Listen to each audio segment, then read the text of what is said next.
देखिए, आज की इस वीडियो में अपन बात करते हैं AG 500 टैबलेट के बारे में, जिसके अंदर जो साल्ट आता है वो आता है एजिथ्रोमाइसिन, जो 500 mg में आता है।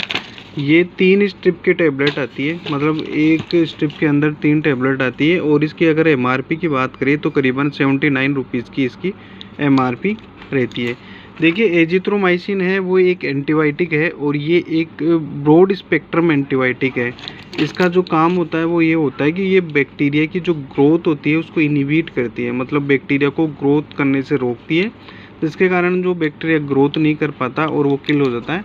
और इस तरीके से ये बैक्टीरियल जो इन्फेक्शन होता है वो क्योर करता है। अब देखिए, काफ़ी सारे जो बैक्टीरियल इन्फेक्शन होते हैं उसमें एजिथ्रोमाइसिन टैबलेट का यूज़ किया जाता है। तो मैं आपको बताता हूँ कि कौन कौन से वो बैक्टीरियल इन्फेक्शन में आप इस टैबलेट का यूज़ कर सकते हो। देखिए, अगर थ्रोट से रिलेटेड कोई बैक्टीरियल इन्फेक्शन है, गले से रिलेटेड कोई बैक्टीरियल इन्फेक्शन है, तो इसमें इस टैबलेट का यूज़ किया जाता है। जैसे टॉन्सिल्स वगैरह होते हैं उसमें इसका यूज़ किया जाता है, ठीक है। इसके अलावा साइनोसाइटिस होता है, उसके अंदर इस टैबलेट का यूज़ किया जाता है। और जैसे कई पेशेंटों के निमोनिया होता है या ब्रोंकाइटिस होता है, उन सभी में इसका यूज़ किया जाता है।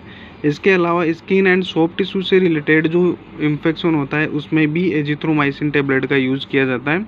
कान से संबंधित कोई इन्फेक्शन होता है उसमें भी एजिथ्रोमाइसिन टैबलेट का यूज़ किया जाता है। इसके अलावा जो टाइफाइड बुखार होता है उसमें एजिथ्रोमाइसिन का यूज़ किया जाता है। और जो एक ट्रेवलर डायरिया होता है उसमें एजिथ्रोमाइसिन टैबलेट का यूज़ किया जाता है। इसके अलावा जो सेक्सुअली ट्रांसमिटेड इन्फेक्शन होते हैं उनमें भी एजिथ्रोमाइसिन टैबलेट का यूज़ किया जाता है। तो ये काफ़ी सारे वेरियस टाइप के बैक्टीरियल इन्फेक्शन थे जिसमें एजिथ्रोमाइसिन टैबलेट का यूज़ किया जाता है।